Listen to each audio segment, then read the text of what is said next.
Hello guys, in this video I'm going to show you how to remove an object from photo using Photoshop content or fill tool.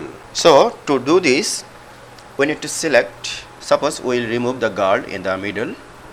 So that I'm selecting the lasso tool and make a quick selection around her, very rough selection.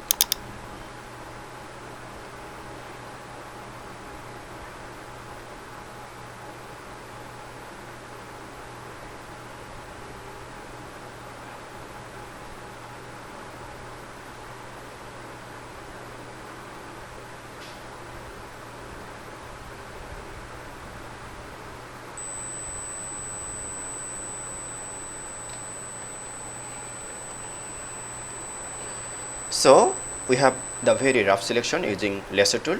Now go to the edit and click on the content or fill. A new window will appear. From here we can see the preview and we have multiple options. From here you can change the options as you need. At this time we don't need to change any option. In preview we see this girl is no more. Click on OK. The girl in middle is no more. This is how the content fill hour works. Pretty fun, right? If you find this video helpful, please subscribe my channel. Thank you very much.